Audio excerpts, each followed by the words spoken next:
चलिए सीधे इस खौफनाक कहानी में चलते हैं। जरा कल्पना कीजिए, अप्रैल 2026 का समय है।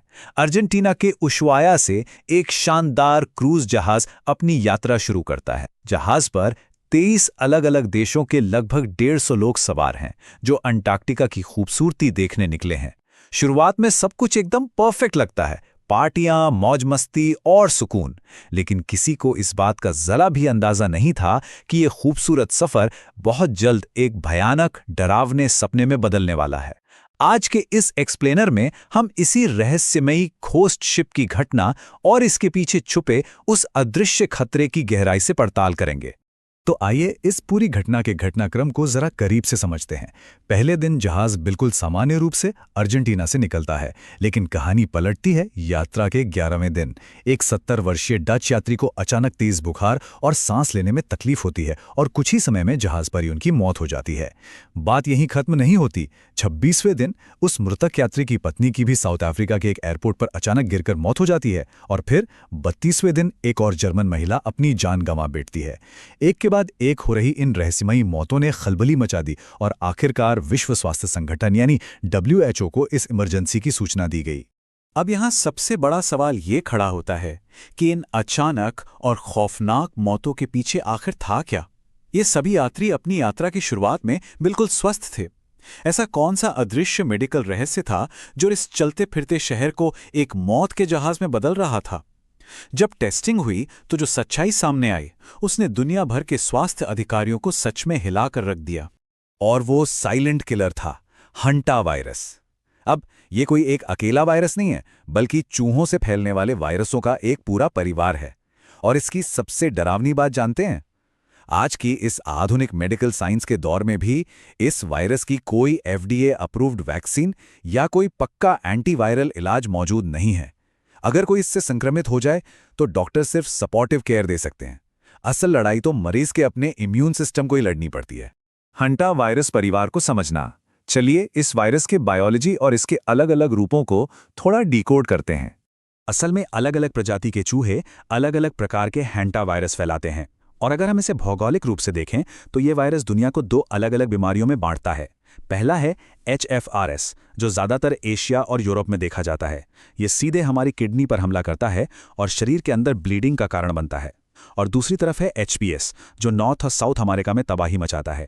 ये और भी ज़्यादा खतरनाक है क्योंकि ये सीधे फेफड़ों को निशाना बनाता है। फेफड़ों में तरल पदार्थ यानी फ्लूइड भर जाता है, जिससे इंसान को सांस लेने में भारी दिक्कत होने लगती है। और अब जरा इस आंकड़े पर गौर कीजिए, 50%। फेफड़ों पर हमला करने वाले इस HPS सिंड्रोम का मृत्यु दर 50% तक हो सकता है। इसका सीधा सा मतलब यह है कि अगर 2 लोग इस सिंड्रोम की चपेट में आते हैं तो उनमें से एक की जान जा सकती है।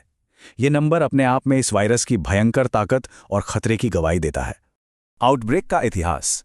ये वायरस कोई नई चीज नहीं है। तो आइए अतीत के कुछ पन्ने पलटते हैं और देखते हैं कि इसने पहले कब कब दस्तक दी है। मॉडर्न मेडिकल हिस्ट्री में इसकी पहली बड़ी एंट्री होती है 1950 के दशक में, कोरियन युद्ध के दौरान।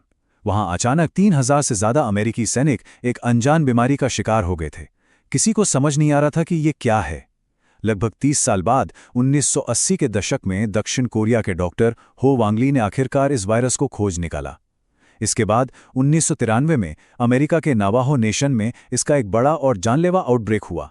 और फिर आया 1996, जब अर्जेंटीना में इस वायरस ने अपना एक नया म्यूटेशन दिखाया, जिसने वैज्ञानिकों की नींद उड़ा दी। 1993 का नवाहो आउटब्रेक एक बहुत ही शानदार लेकिन खौफनाक उदाहरण है कि कैसे हमारा पर्यावरण, मौसम और बीमारियां आपस में एक चेन रिएक्शन की तरह जुड़े हैं। हुआ कुछ यूं था कि उस साल भारी बारिश हुई, जिसे अल नीनो प्रभाव कहा जाता है। इस बारिश की वजह से पाइन नट्स की बम्पर पैदावार हुई। अब जंगल में चूहों के लिए खाने का इतना बड़ा खजाना मौजूद था, तो उनकी आबादी में अक्षरशः विस्फोट हो गया। और जाहिर है, जितने ज्यादा चूहे, इंसानों में वायरस फैलने का खतरा उतना ही ज्यादा। शुरुआत में उस आउटब्रेक में मृत्यु दर 75% तक दर्ज की गई थी, जो रोंगटे खड़े कर देने वाला था। अब अगर हमें लग रहा है कि ये सिर्फ अमेरिका या यूरोप की समस्या है, तो ऐसा बिल्कुल नहीं है। भारत में भी इसकी खामोश मौजूदगी दर्ज की गई है। 2005 से 2008 के बीच तमिलनाडु के वेल्लोर में एक स्टडी की गई थी जिसमें हंता वायरस के 28 कन्फर्म्ड केस मिले थे। ये मामले मुख्य रूप से उन लोगों में थे जो गोदामों में काम करते थे या फिर इरुला जनजाति के लोग जो पारंपरिक रूप से चूहे पकड़ते हैं। लेकिन सबसे ज्यादा चौंकाने वाली बात ये थी कि वहां की आम आबादी के लगभग 4% लोगों में इस वायरस की एंटीबॉडीज मिली। इसका सीधा मतलब है कि लोग अनजाने में इस वायरस के संपर्क में आ रहे हैं और उनका शरीर खामोशी से इससे लड़ भी रहा है। इंसान से इंसान में फैलाव। अब हम उस टर्निंग पॉइंट की बात करेंगे जिसने इस वायरस को एक नए और खतरनाक लेवल पर पहुंचा दिया। सालों तक मेडिकल साइंस यही मानता था कि हंता वायरस सिर्फ और सिर्फ चूहों से इंसानों में आता है, इंसान आपस में इसे नहीं फैला सकते। लेकिन 1996 में अर्जेंटीना के आउटब्रेक ने इस पूरी थ्योरी को पलट कर रख दिया। वहां वायरस का एक नया रूप सामने आया जिसे एनडी स्ट्रेन कहा गया। पूरे हंता वायरस परिवार के इतिहास में ये इकलौता ऐसा वेरिएंट है जो एक इंसान से दूसरे इंसान में फैल सकता है। ये वायरस के विकास की एक बहुत बड़ी छलांग थी और यही वो एनडी स्ट्रेन था जिसमें हमारी कहानी वाले उस क्रूज जहाज पर तबाही मचाई थी।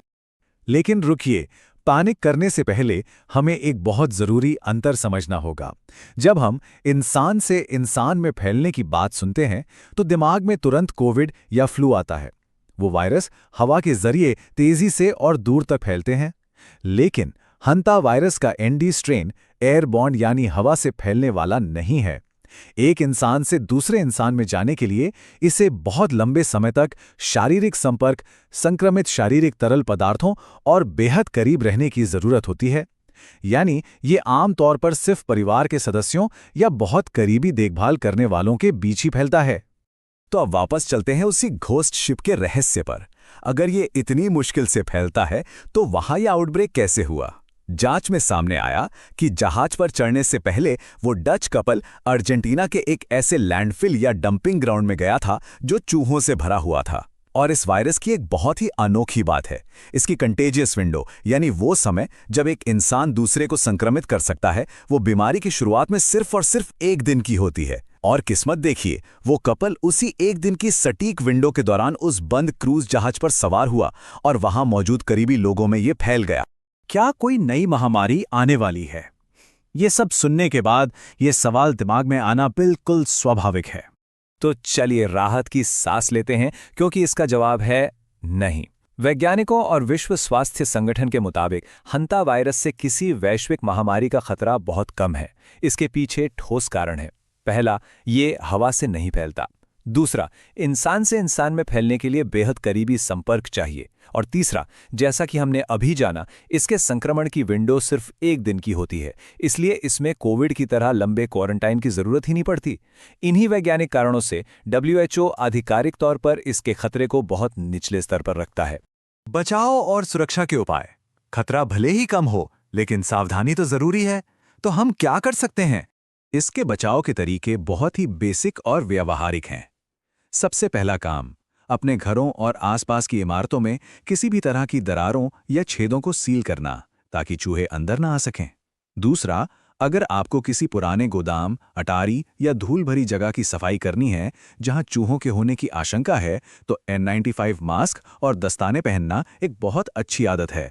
और तीसरा, कचरे का सही तरीके से निपटान करना, क्योंकि खुला कचरा चूहों के लिए किसी खुली दावत से कम नहीं होता। बिना किसी वैक्सीन या इलाज के दशकों पुराने इन खामोश वायरसों के खिलाफ हमारा सबसे बड़ा हथियार हमारी अपनी जागरूकता और सख्त बचाव ही है। हंटा वायरस हमें ये याद दिलाता है कि भले ही हम मेडिकल साइंस में कितने भी आगे निकल गए हों, लेकिन प्रकृति के पास आज भी कुछ ऐसे रहस्य हैं जो हमें चौंका सकते हैं। क्या हम अपने पर्यावरण और उसमें पनपने वाले इन अदृश्य खतरों के प्रति पर्याप्त रूप से जागरूक हैं? ये एक ऐसा सवाल है जो हम सभी को खुद से पूछना चाहिए।